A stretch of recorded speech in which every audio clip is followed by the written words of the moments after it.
Bonjour et bonne année.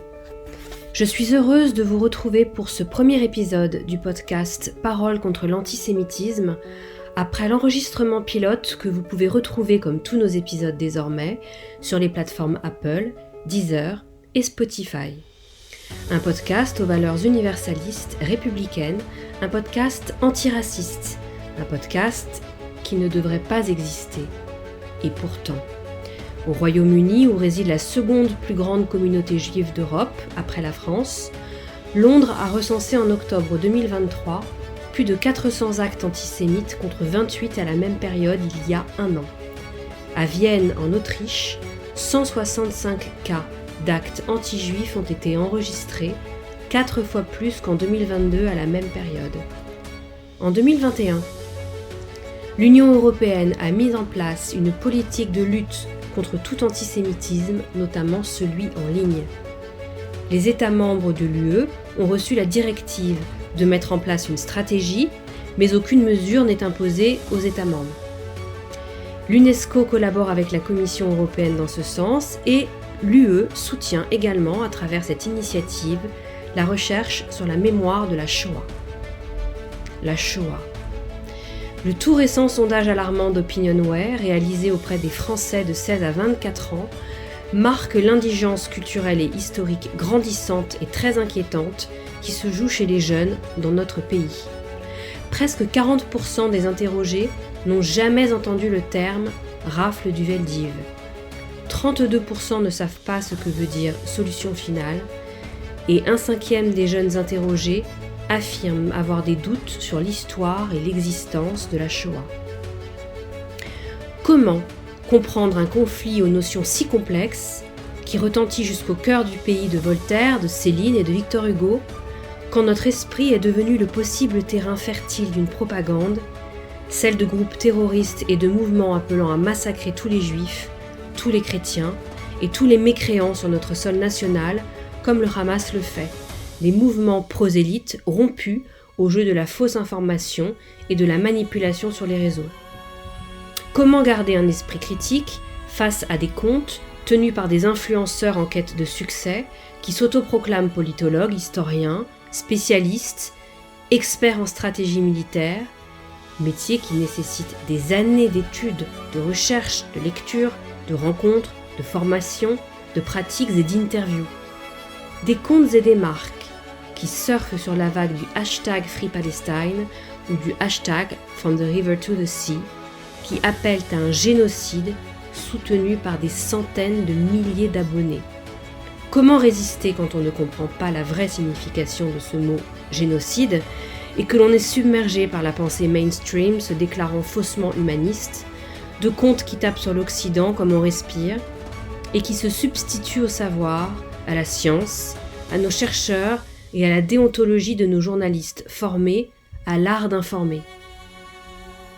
Alors, qu'en est-il des médias ? Je dédie ce premier épisode à Mia Shem, ex-otage franco-israélienne du Hamas. Courageuse Mia, nous te croyons. We will dance again. Nous danserons à nouveau. C'est le message que Mia s'est fait tatouer sur l'avant-bras, au même endroit que le matricule fait à Simone Veil à l'âge de 16 ans au camp de concentration d'Auschwitz, le tristement célèbre numéro 78 651. L'inconscient de Mia a parlé. Je suis allée sur la page de la Fondation des femmes, l'organisme qui centralise et redistribue les budgets aux associations féministes en France. Pas une seule publication sur le conflit en soutien aux Israéliennes violées, pas un mot pour dénoncer les violences commises contre les femmes françaises massacrées le 7 octobre en Israël, rien. Ou plutôt si, j'y ai trouvé quelque chose qui finira par disparaître et par retrouver ses lettres de noblesse. J'y ai croisé le plus barbare et le plus laid des oxymores des intersectionnelles françaises, leur silence assourdissant. Si nous voyons des images des enfants blessés et morts à Gaza, nous n'avons aucune image des otages depuis le 7 octobre, des blessés, des torturés depuis dans les tunnels du Hamas, ou dans les familles palestiniennes rémunérées pour les garder enfermés. Rien. Sauf des vidéos impossibles à dater. Il est donc impossible de témoigner et d'informer et de dire « Regardez ce qui leur est fait dans ces tunnels ». Depuis cet immense Bataclan, dont les murs ont explosé dans l'immensité d'un désert et dont le toit a laissé place à un ciel ouvert qui a vu pleuvoir les parachutes assassins. La laideur de la guerre est visible et relayée du côté Palestine, dans une asymétrie totale et inique. Pas de visage de l'autre côté, pas de nouvelles quand on est otage et victime du terrorisme. Pas de droit à ces morts. D'ailleurs, le sont-ils ? Nous n'en savons rien. Cela fait désormais plus de 100 jours. Ma seconde dédicace va aux plus de 40 civils français massacrés dans le pogrom du 7 octobre 2023, à tous les otages des terroristes du Hamas, ainsi qu'à nos 4 otages français toujours entre leurs mains, qu'ils ne soient pas oubliés et que notre gouvernement ne cesse son action pour que nous les voyions rentrer chez eux. Maintenant, place à mon invité. Aujourd'hui, je reçois une femme de médias, Sandrine Seban, directrice d'antenne RCJ, journaliste culture, responsable événementiel au Fonds social juif unifié, diplômée d'histoire et de l'École supérieure de journalisme de Paris, chevalier de l'Ordre national du mérite. Sandrine Seban, bonjour. Bonjour Héloïse. Ma première question, celle que je souhaite vous poser, c'est quel est votre état d'esprit en ce moment et depuis le 7 octobre 2023 ? Alors je crois que comme beaucoup, malheureusement pas assez de personnes, on passe par tous les états d'esprit possibles. Si vous me demandez ce matin, mon état d'esprit très précisément, à l'heure où nous parlons, je suis en colère. Je suis en colère et je crois que c'est une colère qui a mis du temps à sortir. On est quasiment plus de 3 mois, plus de 100 jours, vous l'avez dit, après le 7 octobre. Je pense que le choc n'est toujours pas passé, qu'on est dans une dimension un peu parallèle, en fait. C'est-à-dire qu'à la fois, évidemment, qu'on se rend compte de ce qui s'est passé, et à la fois, on ne l'assimile toujours pas. Le matin du 7 octobre, on va peut-être commencer comme ça. Je dormais le samedi matin, généralement. Vécu ? Voilà, le samedi matin, j'essaie de dormir un petit peu plus. Et je regarde, comme tout le monde, ou comme beaucoup en tout cas, mon téléphone, et je vois en WhatsApp, sans ouvrir les groupes encore, je vois, je crois, centaines de messages. Et je me dis, tiens, comme beaucoup de filles, on a un groupe de copines. Je me suis dit, tiens, elles ont dû se coucher tard cette nuit, ou il y a dû avoir quelque chose de drôle, et tout le monde est parti là-dessus. Et j'ouvre et je me rends compte que c'est pas du tout ça. Je vois quelques messages disant qu'il s'est passé quelque chose en Israël, qu'est-ce qui se passe, c'est dans le sud, etc. Je vais sur Twitter, là aussi, un réflexe de journaliste, et je commence à voir des images. J'appelle mon mari qui était dans la salle à manger, et je lui montre, je crois que la première image que je vois, c'est une image de Sderot, une ville qu'on connaît, parce qu'on y a déjà été, notamment avec une association humanitaire. Je vois cette ville et je vois ces images avec ces hommes du Hamas habillés en noir qui sont dans un pick-up blanc, qui sont avec leurs armes et qui tirent dans les rues. Et j'y crois pas, je n'y crois pas. J'appelle mon mari, je lui dis « Franck, regarde ». Il me dit « C'est quoi ?» Je lui dis « C'est Sderot ce matin ». Il me dit « Mais tu te fous ?» Il me dit « Non mais c'est impossible ». Il me dit « C'est pas Sderot ». Et je regarde et je dis « Écoute, je n'y crois pas non plus, mais je crois que c'est ça ». Et ensuite, je ne sais pas comment la mécanique se met en marche. Je continue à voir Twitter. J'essaie d'envoyer des messages à 1 ou 2 amis en Israël. Bizarrement, j'appelle pas mon ami le plus proche, qui est quelqu'un que tout le monde connaît, qui s'appelle Olivier Rafovitch, qui est l'un des porte-parole de l'armée israélienne. Je vous ouvre une parenthèse. Olivier, j'ai écrit 2 livres avec lui. Un sur la guerre de 2006, Israël contre le Hezbollah, et un premier livre en 2005 sur son parcours de jeune homme français, parti par sionisme en Israël, ayant fait la plus brillante carrière qu'un militaire puisse faire, puisque c'est le seul francophone à être aujourd'hui colonel de réserve. J'appelle pas Olivier. Parce que je me dis qu'effectivement, il doit être sur le terrain. Et d'ailleurs, je vais mettre beaucoup de temps à appeler Olivier. Je crois que je vais mettre quasiment plus de 15 jours ou 3 semaines à l'appeler. Oui, c'est énorme. C'est énorme. Je sais qu'il est mobilisé. Il passe à l'antenne chez moi. C'est pas moi qui l'ai appelé, c'est ma rédactrice en chef qui l'a appelé parce que je savais où je savais pas, en fait. Et quand finalement j'ai appelé Olivier, juste d'entendre sa voix, je me suis mise à pleurer. Et je vais pas dire que lui aussi s'est mis à pleurer parce que ça serait pas conforme à l'image de Messi, un petit peu quand même. Je vous ai toujours très émue d'ailleurs. Voilà. Et oui, parce que je l'ai vu dans tellement de situations. On a mis depuis plus de 20 ans. Je l'ai vu dans beaucoup de situations très très compliquées. Il était porte-parole de Tsahal pendant la première intifada, la deuxième intifada, première guerre du Liban, deuxième guerre du Liban. C'est peu de dire que c'est quelqu'un qui connaît le terrain. C'est peu dire que c'est quelqu'un qui a vu des horreurs. Et quand je lui ai parlé ce matin-là, donc quasiment, on devait être fin octobre, je lui ai dit comment ça va ou quelque chose comme ça. Il m'a dit ça va être très dur. Et j'avais jamais entendu Olivier me dire comme ça, à ce point-là, ça va être très dur. Il parle pas beaucoup d'ailleurs depuis. On s'appelle beaucoup moins que ce qu'on s'appelait en temps normal, mais parce que je considère que son temps est plus que précieux et que je sais que bizarrement, là aussi, contrairement à d'habitude où il me parlait beaucoup plus, il parle beaucoup moins. Je vous referme la parenthèse. Donc on est le 7 octobre au matin. J'appelle. Alors ce qui est quand même assez fou, c'est que j'ai une rédactrice en chef, une nouvelle rédactrice en chef. Elle va apparienter, qui devait prendre ses fonctions le 9 au matin. Donc on avait prévu ce qu'on fait dans toutes les rédactions, réunion avec l'équipe, intronisation, on prend le temps de se préparer. Et donc évidemment là on s'appelle, on se dit qu'est-ce qu'on fait, je dis évidemment on va prendre l'antenne. Il faut se rendre compte qu'on était samedi, c'est un jour normalement ma radio aimée, mais elle aimait avec de la musique shabbatique. On ne fait pas d'information ce jour-là, c'est Shabbat.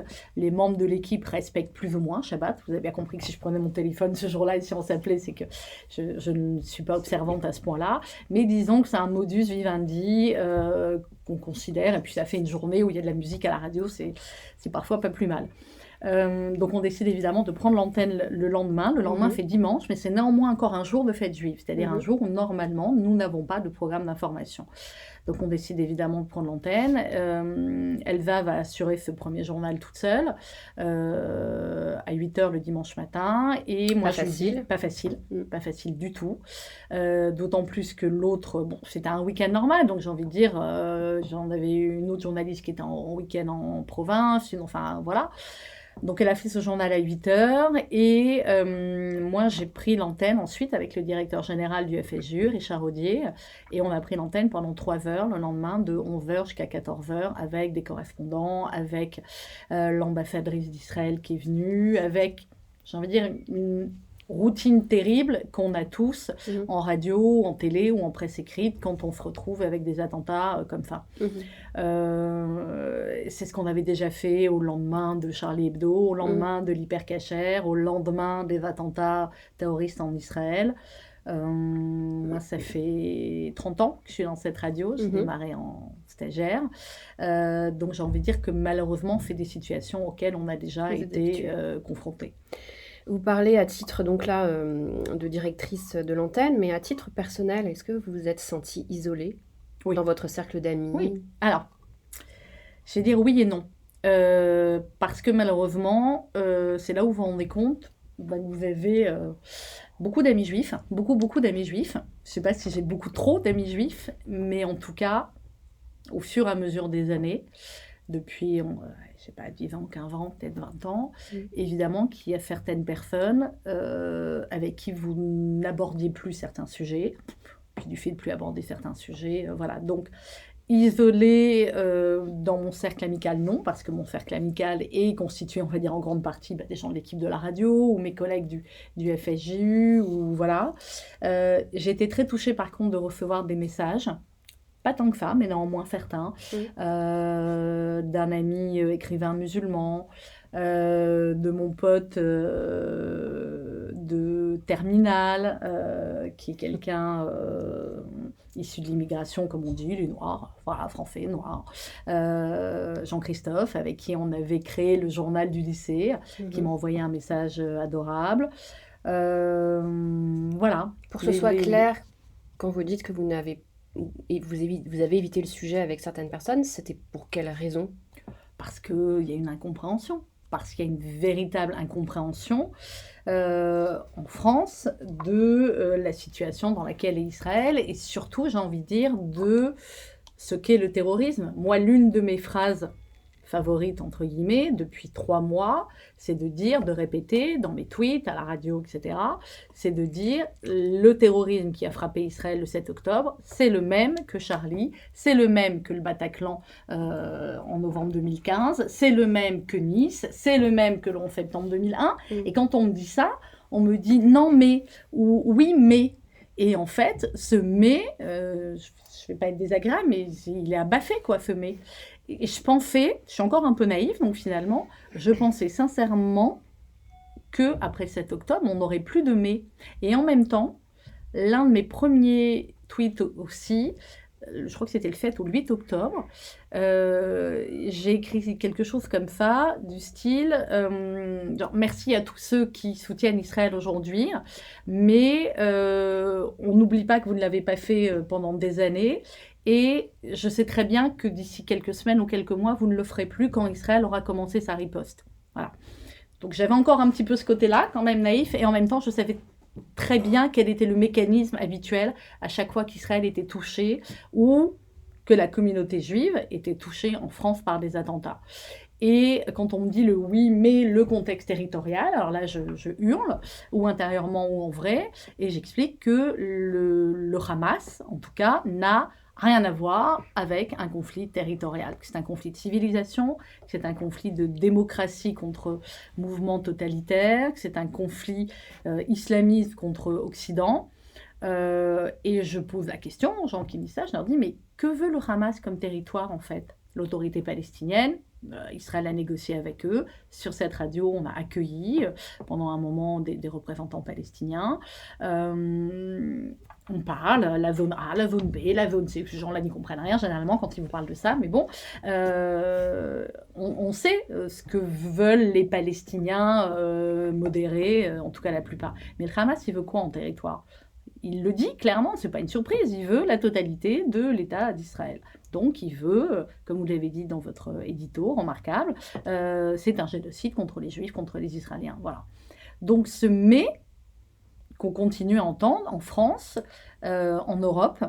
Par contre, j'ai été aussi très choquée des réactions en Angleterre et aux États-Unis. Dans les universités notamment ? Dans les universités américaines. J'ai vu ce matin une vidéo mais avec une manifestation pro-palestinienne, mais j'ai du mal à dire pro-palestinienne parce que c'est pro-Hamas. C'est pro-Hamas. En Cisjordanie, vous n'en voyez pas autant que ça, les manifestations pro-palestiniennes, même dans le monde arabe. En fait, on peut reparler des États-Unis, mais dans le monde arabe, on a connu des moments où il y avait des manifestations monstres. Je ne parle pas du Yémen, là, depuis quelques jours que ça, mais on a connu des moments où il y avait des manifestations avec des centaines de milliers de musulmans dans les rues.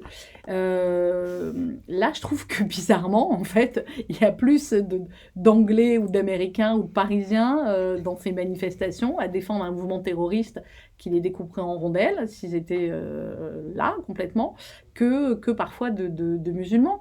De la même manière que ceux qui font, en tout cas ceux qui prennent la parole là-dessus, le plus souvent, de manière virulente, parce qu'ils savent ce que c'est les Algériens. J'ai reçu un courrier adorable, je pourrais vous remontrer, d'un Algérien, quelques jours après le 7 octobre, qui m'a écrit. C'est rare quand les gens écrivent, généralement, maintenant les gens envoient des mails. Oui, voilà, c'était un courrier écrit c'est un vrai geste, à la main. Voilà, c'était un vrai geste. Qui me disait à quel point il était touché par tout cela et que lui savait exactement ce que c'était parce que lui avait vécu le FLN, pas le FLN, pardon, les attentats en Algérie. Vous avez vu le lapsus que j'ai fait ? Oui. Lui, c'était beaucoup plus tard. Il avait vécu tous ces attentats-là en Algérie et qu'il savait que c'était le même islamisme. Voilà.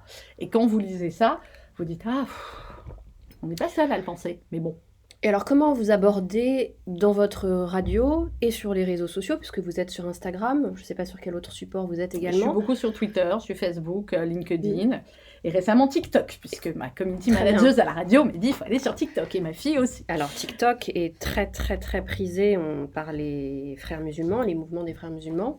Est-ce que vous avez une façon d'aborder spécifique votre information sur les réseaux sociaux pour aussi peut-être toucher des jeunes qui sont très sensibles au discours pro-Hamas. Et est-ce que vous êtes menacé parfois pour cela ? Est-ce que vous recevez des attaques ? Alors, TikTok, je viens de commencer à m'y mettre. Je vous avoue que j'ai vraiment l'impression, encore plus que n'importe quel autre réseau social, que c'est un puits sans fond et qu'on n'y arrive pas. Voilà. Ma fille qui a 14 ans, qui est dessus, s'énerve beaucoup. Elle me dit, mais j'ai signalé, ça ne sert à rien. Elle m'a montré quand même un moment où c'était une déclaration de quelqu'un qui disait « Non, mais la Shoah n'a pas existé ». Et elle avait coché la case sur TikTok « Négation d'un génocide ». Donc, elle a bien coché la bonne case. Et elle me dit, regarde, ils m'ont dit que non, en fait, que ça ne contrevenait pas aux règles. Voilà. Alors, apparemment, ce serait en masse. Ce sont des signalements en masse qui fonctionneraient. Voilà. Bon. Donc, on essaie de faire sur certains, mais voilà. Donc, on va laisser TikTok de côté. On se reverra peut-être dans quelques mois quand je m'y serai beaucoup plongée. D'accord. Je suis très active sur Twitter parce que je pense que c'est là qui est la guerre, en tout cas pour nous, journalistes. Je retweete beaucoup, j'en crée aussi pas mal. Et notamment, le 13 novembre dernier, comme beaucoup de mes confrères, j'ai vu les fameuses 45 minutes du Hamas. Vous y avez assisté ? Oui. Il y a eu plusieurs projections, j'ai assisté à la deuxième. Et j'ai fait un tweet le soir qui était un thread, comme on dit, qu'un long tweet, c'est un long texte, en fait, que j'ai partagé un thread, c'est Twitter. Plusieurs tweets pour les personnes qui nous écoutent, qui ne connaissent pas. C'est un long texte et qui a été vu plus de 800 000 fois. Et là, je me suis dit, effectivement, là, ça a un impact. Et j'ai eu beaucoup de messages plutôt gentils, plutôt compatissants, respectueux. Beaucoup de gens qui me disaient merci de l'avoir vu, ou bravo, quel courage. Moi, je me sentais pas du tout courageuse de l'avoir vu, en fait. Voilà. Je considérais que c'était mon métier et que d'abord, j'avais certains de mes journalistes de la rédaction qui voulaient le voir, moi aussi, et j'aurais pas pu laisser mes jeunes journalistes le voir sans que je sois avec elles, ça c'était évident. Et puis, j'ai dit, j'aurais pas pu regarder ma carte de presse en face si j'avais pas été capable de voir en face ces 45 minutes. Est-ce que ça a changé quelque chose pour vous d'avoir vu ce film ? Sur donc les actes commis, les assassinats par le Hamas sur oui et non. La population israélienne. Non, parce que on va dire qu'un tiers du film à peu près j'avais vu. J'avais déjà vu des images. Maintenant oui, ça a changé des choses parce que ce qui apparaît en permanence en litanie, c'est que ces immondes personnages n'ont pas de langage. Nous, on est là en train de faire des phrases, des mots, on fait des journaux, on fait des podcasts, c'est génial, on communique. Mais eux, ils n'ont pas ça. Leur seul langage, c'est la haine et c'est Allahu Akbar. Ce Allahu Akbar, vous l'entendez, mais en litanie, vous ne pouvez plus le supporter au bout des 45 minutes. Et quand je l'ai vu, c'était quasiment en même temps que la petite polémique où il y avait eu une manif place de la République, où il y avait eu le Allahu Akbar et où certains disaient non, mais c'est un cri religieux, c'est une revendication, c'est pas terroriste, machin. Mais là, par contre, je le redis, c'est à hurler. Parce que quand vous voyez ces 45 minutes et que ce Allahu Akbar, mais vous l'avez jusqu'à la Nové, quoi. Il est des centaines de fois. Les seules phrases qu'ils disent, c'est pour dire sortez-la de la voiture ou jetez-la ou on en a beaucoup parlé, lui, ce terroriste qui appelle sa mère et qui lui dit j'ai tué 10 juifs à main nue, maman, tu te rends compte, et sa mère qui lui dit bravo mon fils, c'est dommage que je ne sois pas avec toi. Au début, c'est son père qui répond et son père lui dit attends, je vais te passer ta mère, mais enfin, je veux dire, c'est surréaliste. Quand un enfant appelle un parent pour lui dire j'ai fait quelque chose de bien, et quand le parent est fier, qu'il lui dise passe sa mère, ça pourrait être une blague juive si c'était pas tellement délirant, quoi. Qu'est-ce qui vous inquiète dans tout ce que vous venez de dépeindre, qui est très intéressant, qui en fait transpose, qui parle de deux choses. Ça parle de l'embrigadement, du prosélytisme, et de la haine qui en découle. Est-ce que ça vous inquiète en tant que française, en tant que française de religion juive, en tant que directrice d'antenne d'un média? Qu'est-ce qui vous inquiète dans cette transposition qui peut paraître en France de ce que vous dépeignez et de tout cet embrigadement de la jeunesse qui ne veut pas voir ce que vous venez de dépeindre? Ce qui m'inquiète, c'est, je ne sais pas si vous aviez lu un livre je crois qu'il a dû sortir il y a 20 ans, de Michel Gourfinkel, qui s'appelait, j'ai plus le titre exact, mais il y avait homard dedans. Et je vais vous expliquer pourquoi l'histoire du homard. En fait, un homard, c'est pas cachère, j'en cuisine pas, mais un homard, pour qu'il soit bon à manger, si vous le mettez dans de l'eau bouillante, le homard, il va se rétracter et il sera pas bon à manger. D'accord ? Parce que vous le mettez vivant, machin. Par contre, vous le mettez dans une marmite d'eau froide et tout doucement, vous montez la température, imperceptiblement. Et bien, le homard, il ne va pas se rendre compte que la température, elle a beaucoup monté et hop, il sera super bon à manger. Pauvre vous voyez homard. Le rapport ? Pauvre homard. Eh bien, je veux dire quelque chose, nous sommes les homards. Oui. Voilà, nous sommes les homards. Ouais. Et ça fait... Vous pourrez retrouver la même histoire avec les grenouilles. Ça fait plus... Oui, les grenouilles, les homards. Je crois que ça fait 20 ans ou 25 ans que ce livre est sorti. Ouais. Et qu'on parle des Juifs aussi. C'est l'histoire du canari dans la mine, le canari qui est alerté, voilà, etc. Ça fait 25 ans. Je veux dire, moi, parfois, ce que je suis en train de vous dire là, je le dis aussi à d'autres confrères ou à d'autres personnes. Et pas vous, mais certains à qui je le dis, j'ai l'impression qu'ils tombent des nues, en fait. On ne vivait pas sur la même planète. Oui, tout à fait. Je leur dis, mais enfin... Qu'est-ce qu'il a fallu de plus, quoi ? On a tué des enfants dans une école juive parce qu'ils étaient juifs, à bout portant. On a pris la petite Myriam Monsonego par les cheveux et elle s'était arrêtée parce que son cartable était tombé par terre. On l'a pris par les cheveux, on lui a mis une balle dans la tête. Et il y a eu quoi comme manif après ? Il n'y a pas eu de manif après Toulouse, parce qu'on était en pleine élection présidentielle, etc. On en est arrivé là en France. Et puis Charlie Hebdo, et puis l'hypercachère, et puis le Bataclan, et puis Nice, et puis combien ? Et puis les policiers tués chez eux, et puis non, voilà, on est les homards, on continue à se dire, non mais c'est le dernier attentat. Et puis on continue à se dire que c'est pas grave de dire Allahu Akbar, place de la République. Et puis c'est pas grave que des gamines veulent porter l'abaya, voilà, on réfléchit, c'est culturel, etc. Je veux dire, eux, quand on les voit, ils n'ont pas ces mots-là. Ils ne sont pas en train de se poser de questions. Vous dépeignez des mouvements qui injectent en fait une sorte de poison dans la société, un poison idéologique, culturel, civilisationnel. Comment vous pouvez lutter, vous, en tant que média, contre ça ? Nous, on lutte. Il y a un triptyque sur RCJ. Moi, je suis directrice d'antenne, ça fait 30 ans que je suis sur cette radio. Je suis directrice d'antenne depuis juillet 2020. On a essayé de bouger pas mal de choses. Et le triptyque, c'est culture, réflexion, engagement. Dans cet ordre-là, parce que pour nous, la culture mène à la réflexion mène à l'engagement. Si on a réfléchi un temps soit peu, on s'engage. Donc oui, on n'est pas une radio comme les autres, on n'est pas une radio objective, entre guillemets, et mes journalistes qui sont sur cette radio le savent. Mais par contre, j'ai des journalistes de tous bords.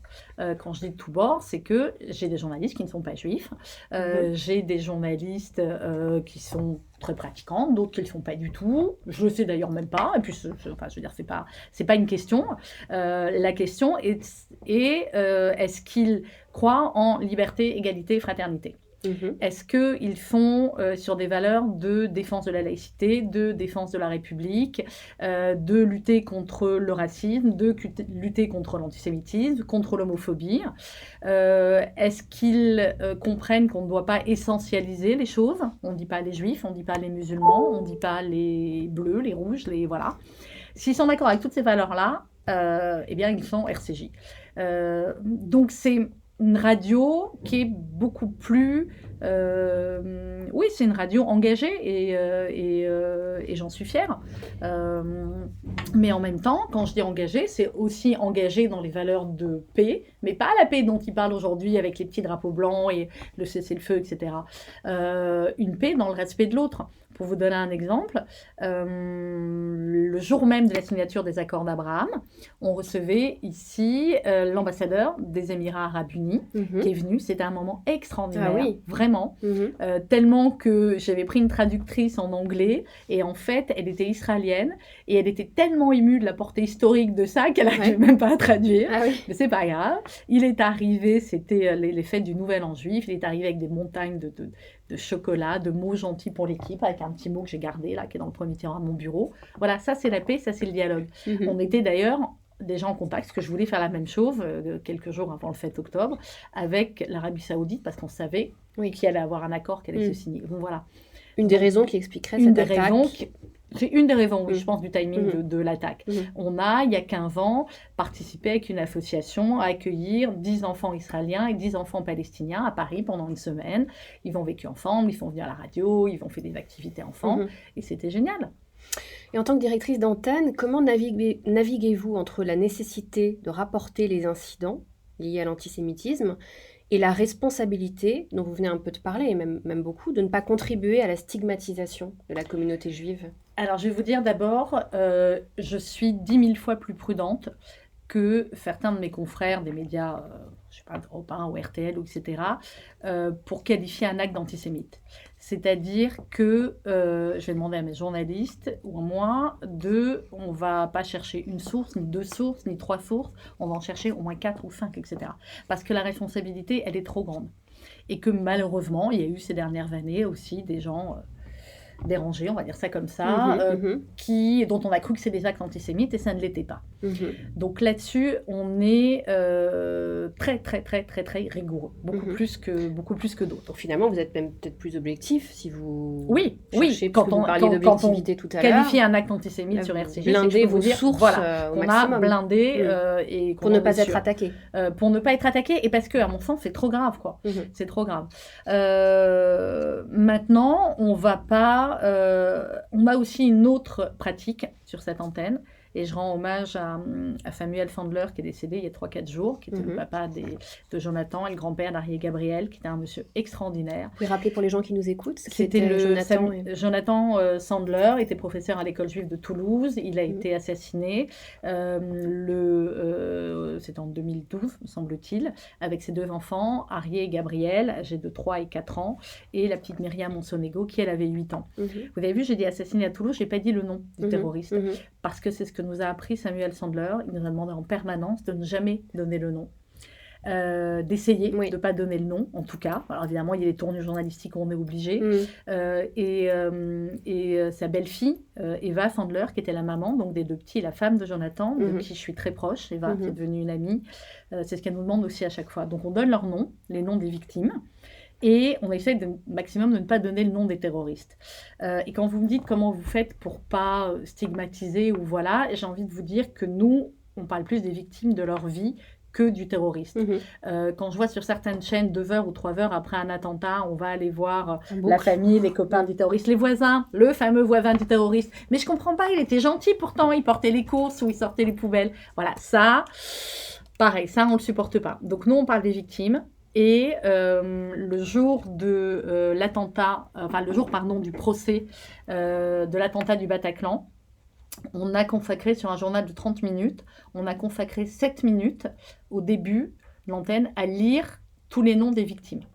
Toute la rédaction a pris 10 noms et on a passé en boucle, ce qui fait qu'en ouverture d'antenne, on a entendu tous les noms des 131, je crois, victimes du Bataclan.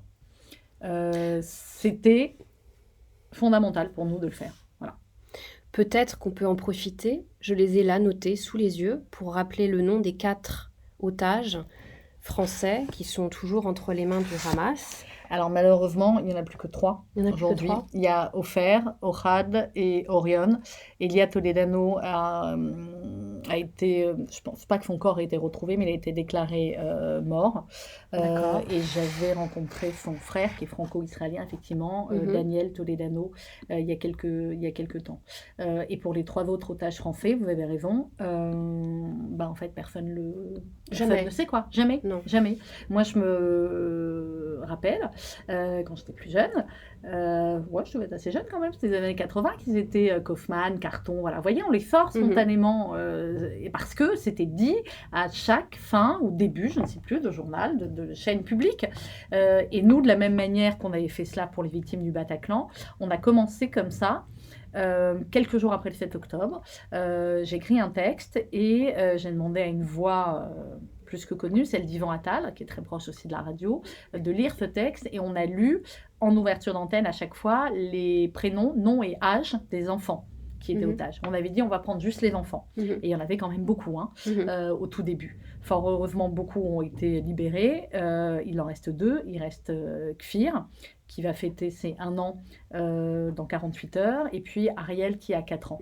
Donc parler des victimes, dire le nom des victimes, c'est essentiel d'abord dans la tradition juive. Et puis pour nous, ça nous semble, enfin, on l'a élargi, voilà, aux victimes du Bataclan, aux victimes de Charlie. Et moi, c'est un leitmotiv. Je peux vous dire qu'il n'y a pas un journaliste chez moi qui va parler plus bon, je le dis, des Kouachi ou des Koulibaly, que de donner le nom de Riss, de Cabu, de Charles, de voilà. Ça, c'est là-dessus, on est plus que rigoureux. Et comment vous percevez l'évolution de l'antisémitisme au fil du temps? Jusque-là, ces derniers jours, ces dernières semaines, ces derniers mois, en France. Comment vous percevez ça? Est-ce que vous avez été étonné de voir cette résurgence, ces chants nazis? Non, on n'est pas étonné, parce qu'on a affaire à ça depuis... je vous dis, beaucoup de personnes prennent comme date, et ils ont raison, la date de la seconde intifada. Non, on n'est pas étonné. Cet antisémitisme, il est même plus sous-jacent, il a toujours été là. Et ce qui est quand même dingue, c'est qu'on a le plus grand nombre d'actes antisémites après le plus grand pogrom, le plus grand massacre de juifs qu'il y a eu dans le monde après la Shoah. C'est quand même dingue. Vous pourriez vous dire à ce moment-là, bah non, il y en a plus. Bah si, en fait. Mais de la même manière que parfois, certains rescapés de la Shoah nous ont raconté que quand ils sont revenus en Pologne, certains leur ont dit mais donc finalement vous êtes encore vivants. Ah bah ça devait pas être si terrible que ça. De la même manière que que quand Jean-Marie Le Pen avait dit la merveille, finalement ils ont loupé la merveille ou voilà des choses comme ça. Donc, comment est-ce qu'on peut expliquer cela? Il y a une libération de la parole antisémite, ça c'est très très clair. Il y a des choses qu'on n'aurait jamais imaginé, pu lire, plus voilà. Et puis surtout, ce qui est extrêmement inquiétant, nous on travaille beaucoup avec le SPCJ, qui est le service de protection de la communauté juive, et c'est souvent eux, effectivement, vers qui je me retourne comme source fiable, parce que c'est eux qui sont en contact avec le ministère de l'Intérieur, avec les commissariats, avec les gendarmeries, avec les victimes aussi d'actes antisémites, et que les rapports du SPCJ sont très détaillés, très précis. Et ce que me disait le directeur du SPCJ, c'est que ce qui est inquiétant sur les tendances des dernières semaines, c'est que c'est beaucoup d'actes physiques, donc d'agressions. Je crois qu'il y a 60%. Exactement. Beaucoup d'agressions physiques. C'est pas seulement le graffiti sur la boîte aux lettres, ou le coup de fil, ou les tweets comme on les voit, les insultes par tweet, les menaces, etc.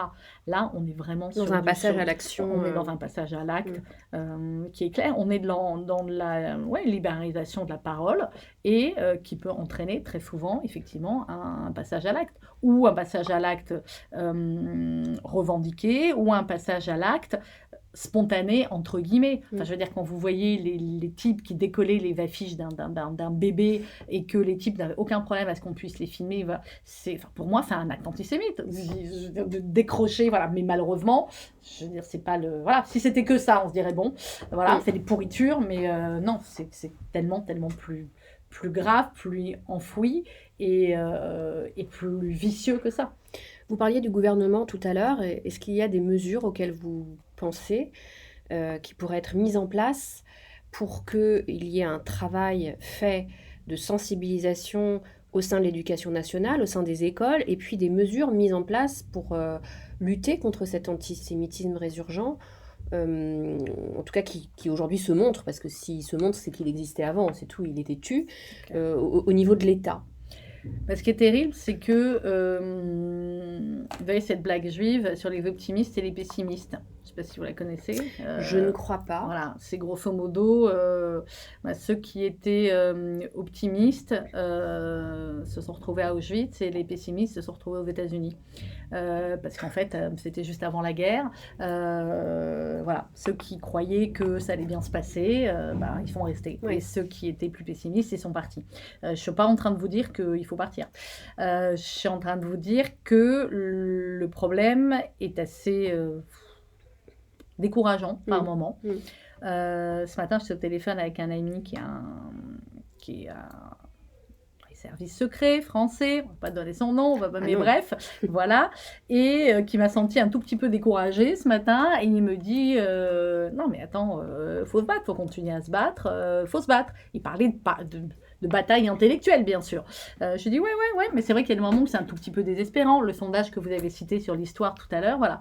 Alors, on va se battre aussi avec nos mots, comme je le disais. Ce n'est pas ce sondage-là qui m'a donné l'idée, mais le jour même, en fait, par les questions de ma fille aussi, qui me pose évidemment, comme tous les jeunes juifs en école publique, beaucoup de questions sur Israël, sur l'histoire d'Israël, sur l'histoire du conflit, etc. J'ai pas mal de réponses, mais je m'aperçois que même moi, parfois il peut me manquer certaines réponses. Donc je me suis dit, je vais créer sur la radio, on va créer une émission d'histoire à destination des jeunes. C'est génial ça. Ouais, peut-être même réaliser, vous voyez, c'est un scoop parce qu'on doit travailler demain. En histoire voilà. Que je suis, adore. Bah voilà, c'est ça, moi aussi. Écoute. Voilà, on va la créer. Peut-être même réalisée par des jeunes, c'est là avec des jeunes qui poseraient des questions à des profs d'histoire, etc. Super. Pourquoi ? Parce que c'est la base de tout et qu'aujourd'hui, l'histoire est de moins en moins écoutée. Les profs d'histoire ont de plus en plus peur, mais ça pareil, je le dis, ça fait 20 ans qu'on le dit, et parce que je pense que parler de la Shoah, faire pleurer sur les juifs morts, c'est très bien, il faut savoir ce qu'est la Shoah, savoir ce qu'est le Veldiv, savoir ce qu'a fait le gouvernement de Vichy, il faut, mais se servir de ça, entre guillemets, pour se dire c'est bon, on a parlé, on a fait notre job là-dessus, on peut juste parler de la Shoah et par contre après délégitimer l'État d'Israël et être antisioniste, ça va pas en fait. Ça va Alors pas. Ça c'est très intéressant, est-ce que vous pouvez expliquer pour vous et aux auditeurs quel est le lien entre le fait d'être antisioniste et antisémite ? L'antisionisme, c'est de l'antisémitisme. C'est pas moi qui le dis, le premier à le dire, c'était Martin Luther King, qui s'y connaissait un petit peu en racisme aussi. Si plus de monde connaissait la véritable signification du mot sionisme, qui est devenu une insulte aujourd'hui. Enfin, je veux dire, c'est quand même un truc dingue.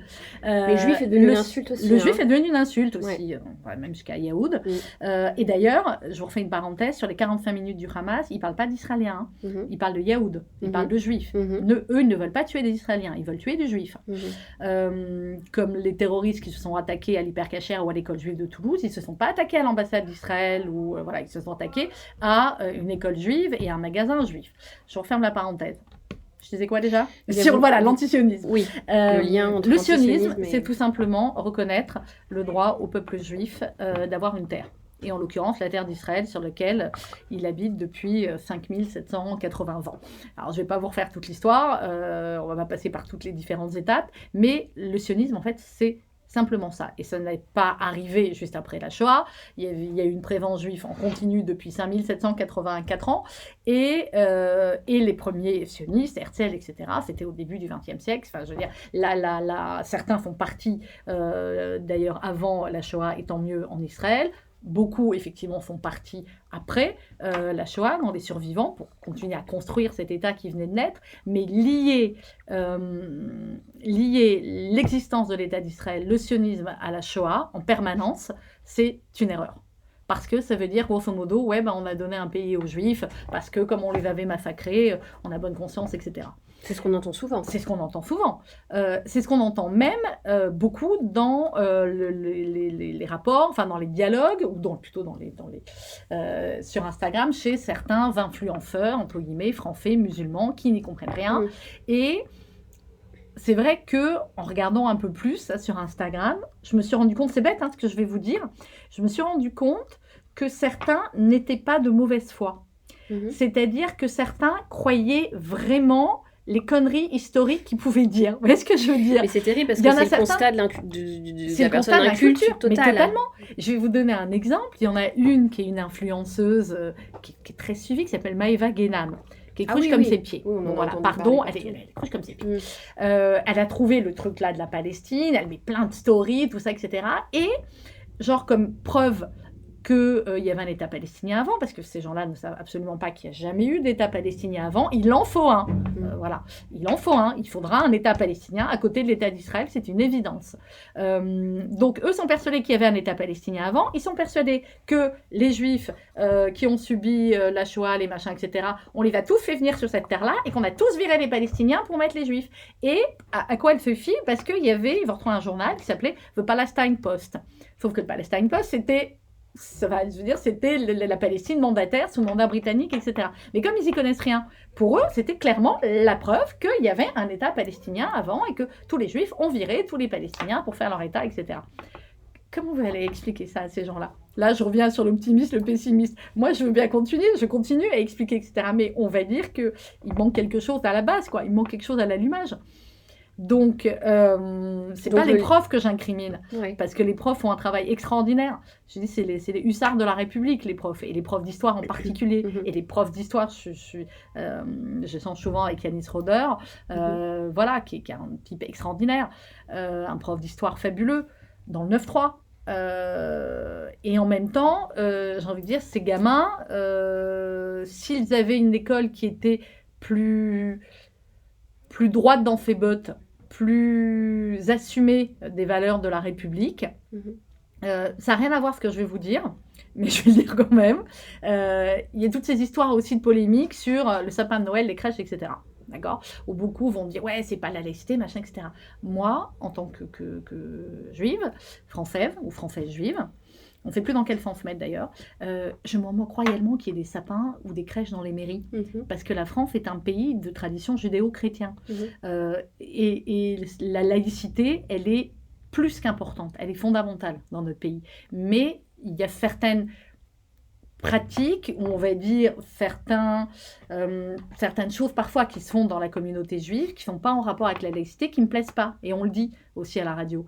Mais si la France était un peu plus fière à bon escient de ces traditions judéo-chrétiennes, si elle en était un peu plus...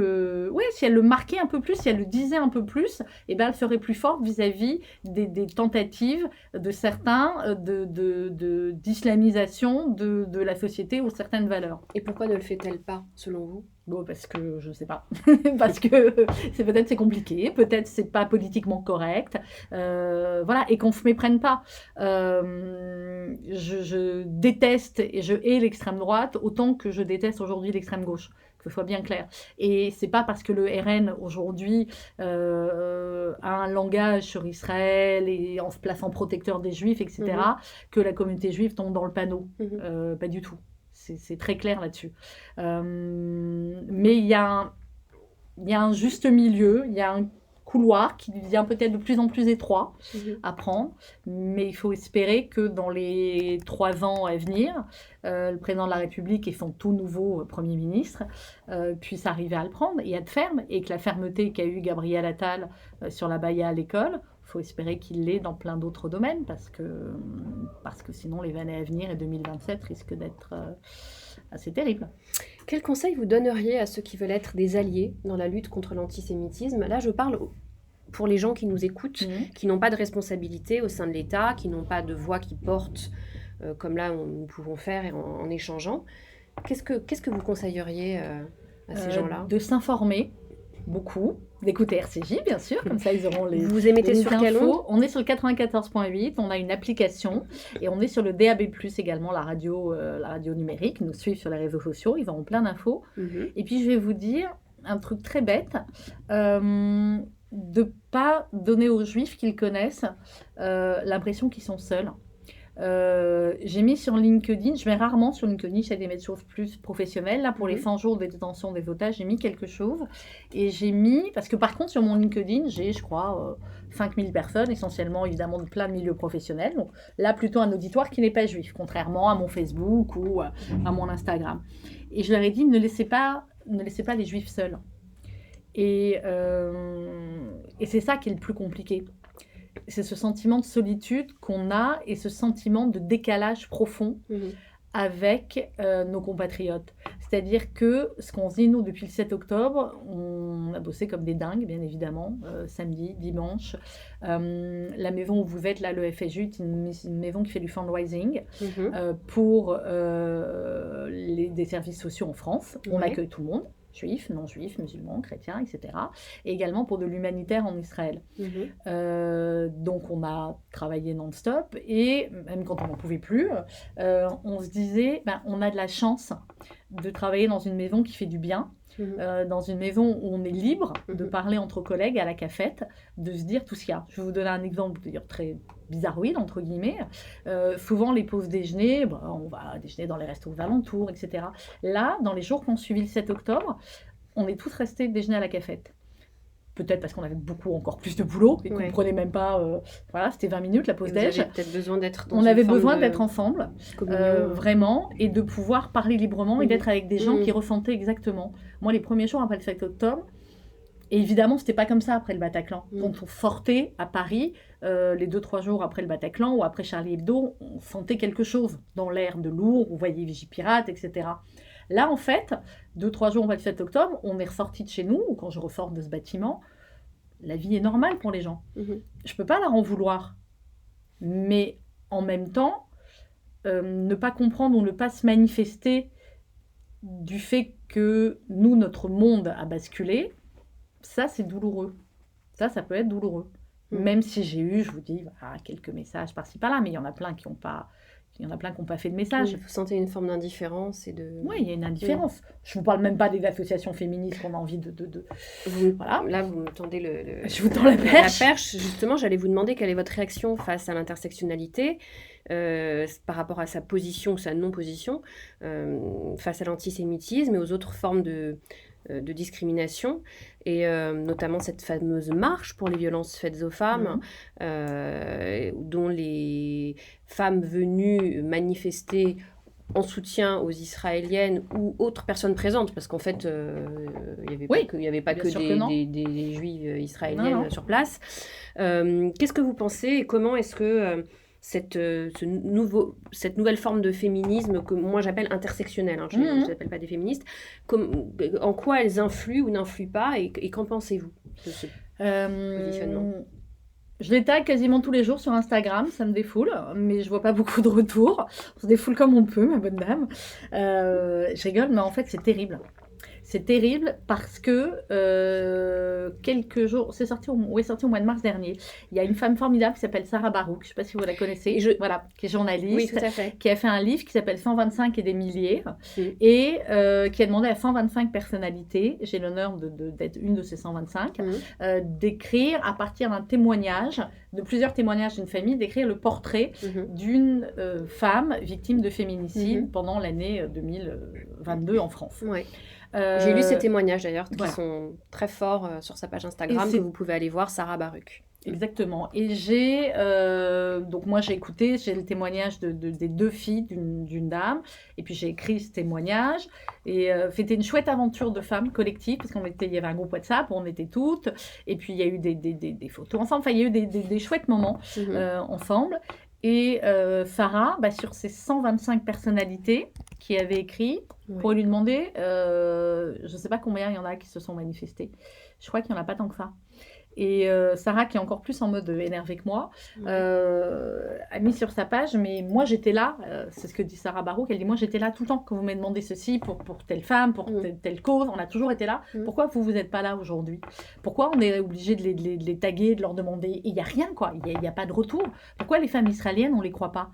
Est-ce qu'il faut que comme nous, que comme moi, elles voient en fait ces 45 minutes, et encore sur ces 45 minutes, il y a les images les plus terribles des viols qui ne sont pas montrées, parce qu'évidemment par égard aux familles, mais c'est ça qu'il faut montrer. Ça leur a pas suffi, les femmes avec les joggings tachés de sang, ça leur a pas suffi, les femmes traînées par les cheveux, mais de quel autre endroit sur la terre on aurait pu tolérer cela sans manifester? Et non seulement elles vont pas manifester, mais quand ce groupe de femmes organisés à cette manifestation ont été simplement pour rappeler que des centaines, pour pas dire des milliers, je crois que le chiffre ce sera des milliers facilement malheureusement, de femmes israéliennes, de jeunes femmes, de jeunes filles, et pas que des femmes, ont été violées. Elles, non, on ne les croit pas, on ne peut pas manifester pour elles, on ne peut pas rappeler leurs paroles. On est en permanence avec les « je vous crois ». Et pourquoi elles, on ne les croit pas en fait? Et pourquoi? Parce qu'elles sont juives. Mais comment vous expliquez ça? Je voulais que je vous dise. Là, je vous parle à vous, c'est la réponse que je vous donne pour vous, parce que c'est ce que je crois profondément, parce que c'est la réalité. Pourquoi sinon? Quelle est l'autre raison en fait? Quelle est l'autre raison? Il n'y en a pas. Donc voilà, parce qu'elles sont juives, et parce qu'on va dire oui, mais le contexte, voilà. Mais il n'y a pas de contexte, il n'y a pas de contexte. Il n'y a pas de putain de contexte, excusez-moi l'expression. voilà, c'est tout. C'est malheureusement la seule raison. Pourquoi on va tuer des gosses juifs dans une école? Parce qu'ils sont juifs. Pourquoi? Enfin, je veux dire, la litanie, elle peut continuer comme ça pendant des heures. Et alors, quel changement concret vous aimeriez voir dans la société pour lutter contre l'antisémitisme? J'aimerais déjà que quand il y a une manifestation contre l'antisémitisme, je ne connaisse pas les 3/4 des gens dans la manif. Voilà, ça j'aimerais bien, ça me ferait plaisir. J'aimerais que les mouvements de femmes soient à nos côtés. J'aimerais que la gauche redevienne celle que j'ai connue quand j'étais jeune, et que pour nous... quand vous étiez plus jeune. Voilà, plus jeune, vous êtes gentil, quand j'étais plus jeune, et que pour nous, communauté juive française, on y croyait, et que les Juifs de France étaient derrière Mitterrand, derrière la gauche. Bon, on a bien été déçus après, quand on a su... tout ce qui s'était passé avant, Vichy, etc. Mais en tout cas, il faut être clair, les Juifs de France étaient, dans la grande majorité, à gauche. Voilà. Clairement, moi, je crois que c'est une des premières images, j'avais 8 ans, 81, j'ai cette image, comme beaucoup de ma génération, Mitterrand, voilà, et les cris de joie de mes parents, et c'est formidable, et voilà. Et notre engagement était un engagement, ma famille sont des Juifs d'Algérie, donc Algérie française, profondément. Tout notre engagement a été un engagement pour la République et pour la France. Mon frère est écrivain, il a été plume de différents hommes politiques, il a travaillé en cabinet ministériel, enfin je veux dire, c'est... voilà, vous ne nous ferez pas bouger de la France, nous. C'est clair. Même s'il y a des jours où c'est compliqué. Mais voilà, l'un des plus beaux jours, c'est, vous l'avez dit tout à l'heure, Chevalier de l'Ordre du Mérite. Voilà, pour nous, ça représentait quelque chose.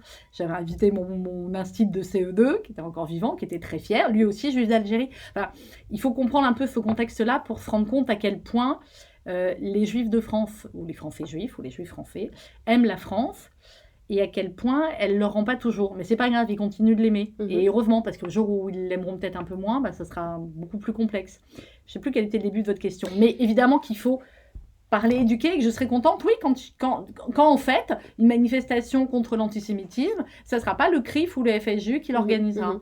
Voilà, oui, là, c'était le lien entre l'intersectionnalité et l'antisémitisme. Là, on fera, il est clair. Voilà, et je vous parlais de la gauche, voir ce qui est devenu l'extrême gauche et voir ce qui est devenu le Parti socialiste, ça me déçoit, mais c'est pas assez fort le mot décevoir. Ça m'horripile, ça me rend dingue, en fait. Voilà. Je relève juste quelque chose, j'allais vous poser une dernière question et puis terminer sur une note positive. Vous avez dit juste à un instant français juif ou juif français. Vous dites plus l'un ou l'autre, pour vous ça signifie la même chose ? Non, ça ne signifie pas la même chose. Je vais vous dire pourquoi. J'avais plutôt tendance à dire juif français. Pourquoi ? Parce que j'avais l'impression que l'expression français juif était plus assimilée justement à l'extrême droite. C'est bête, ce que je vais vous dire. Et en même temps, aujourd'hui, je dis peu importe. Il y a des moments où je vais plus dire juif française, et il y a des moments où je vais plus dire française de confession juive, ou voilà. Et je pense que dans la communauté, c'est à peu près équitablement réparti. Pour terminer sur une question positive, est-ce qu'il y a des signes encourageants que vous avez observés dans la lutte contre l'antisémitisme en France ? Oui, on va les chercher, on va les trouver. Oui, parce que, je vais vous donner un exemple. Dimanche, pour les 100 jours de commémoration, pour les 100 jours de captivité des otages, il y a eu plusieurs happenings, entre guillemets, c'est pas très joli, plusieurs réunions différentes organisées. Il y a eu une course, j'étais le matin, pas beaucoup couru, mais voilà, il y avait une course, il y avait 800 coureurs avec des personnalités. Puis ensuite, il y avait Paris à vélo, Paris en moto, etc. Et une de mes collègues qui a fait Paris en moto, avec un drapeau français sur la moto, pour les otages français, puis aussi parce que c'était en France, m'a dit, écoute, ça m'a fait du bien, parce que sur les 3/4 d'heure de trajet dans tout Paris en moto, elle m'a dit, il n'y a pas eu une seule insulte, il y a eu des bravos, il y a eu des gens qui ont dit c'est formidable, etc. Et pour en revenir aux traites dont je vous parlais, que j'avais fait le soir où j'avais vu les 45 minutes du Hamas, il y avait beaucoup aussi de mots de gens que je ne connaissais pas, ça m'avait beaucoup touchée, qui me disaient « bravo pour votre courage » ou « bon courage, je ne sais pas comment vous avez fait pour voir ça », etc. Voilà. Et je me suis dit, tous ces gens-là qui étaient dans la compassion finalement de ma souffrance par rapport à ces images-là, je ne comprenais pas pourquoi ils n'avaient pas la même souffrance. Donc je dis pas qu'il faut que tout le monde souffre comme nous, c'est pas le but. Mais essayer de prendre un petit peu, de se mettre à la place de l'autre et de prendre un petit peu de la souffrance de l'autre et d'essayer de comprendre pourquoi ça a basculé. Nous, pour le Bataclan, j'ai envie de dire parce qu'on est français, évidemment qu'on a souffert. Mais quand il y avait les gamines enlevées par Boko Haram, on avait fait les panneaux ici à RCJ et Bring Back Our Girl à l'initiative comme Michelle Obama, etc. Elle n'a pas fait. Donc certaines d'ailleurs n'ont toujours pas. Donc certaines n'ont toujours pas été identifiées. L'Ukraine, et Dieu sait si l'Ukraine n'a pas toujours été hyper sympathique, on va dire ça comme ça, avec les Juifs pendant la guerre. L'Ukraine, on y a consacré des mois et des mois. Mon rédac chef est parti en Ukraine avec des convois humanitaires. Notre maison, la plus grande institution sociale juive de France, a collecté pour l'Ukraine. On a envoyé des fonds là-bas, on a fait venir des Ukrainiens ici. Enfin, mais nous, on considère que c'est notre rôle d'aider de manière universelle. On aimerait donc bien juste que dans l'universel de tout le monde, il y ait aussi les Juifs, et les Israéliens. Et vous parlez de valeurs universelles et humanistes aussi. Donc oui, de ressentir et d'empathie, de ressentir. C'est que ça. Et je vous assure, pour terminer peut-être sur une note un peu plus optimiste, je vous parlais tout à l'heure de l'association qu'on avait soutenue et sur laquelle on avait fait venir 10 gamins israéliens et 10 gamins palestiniens. Moi, j'étais à l'aéroport pour les accueillir. Ils sont tous arrivés en même temps. Je ne savais pas qui était qui. Parce que c'était des gamins qui avaient 10 ans et qui sont tous plus ou moins bruns et plus ou moins voilà. Et qu'il y a eu des tensions. Je ne veux pas vous dire, tout était fabuleux pendant cette semaine-là. Il y a eu des tensions avec les adultes, avec les gamins, c'était chouette. Mais vous ressentez alors cette empathie pour les enfants en Palestine ? Mais évidemment, je suis une maman, évidemment. Mais j'ai la haine profonde contre ces terroristes, ces pourritures du Hamas qui n'en ont rien à foutre de leur population. Ils vont... Alors ça aussi, je suis très étonnée en fin de compte que...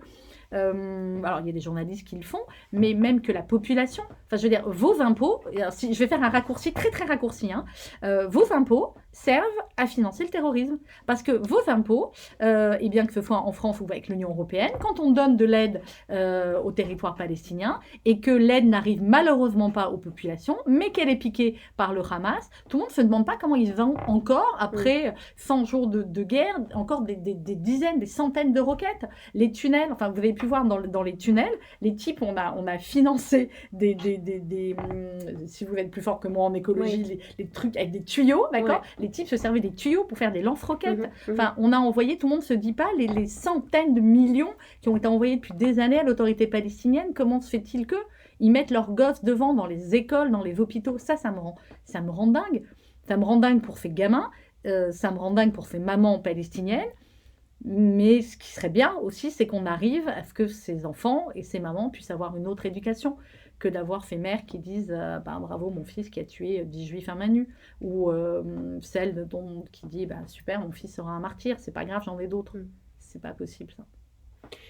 Est-ce qu'il y a un mot de la fin, quelque chose, un propos, quelque chose que vous souhaiteriez dire qu'on n'a pas abordé sur ce sujet ? Je crois qu'on a abordé beaucoup de choses, mais je crois qu'effectivement, il faut rester optimiste, parce que sinon, on fait la valise et on va où d'ailleurs ?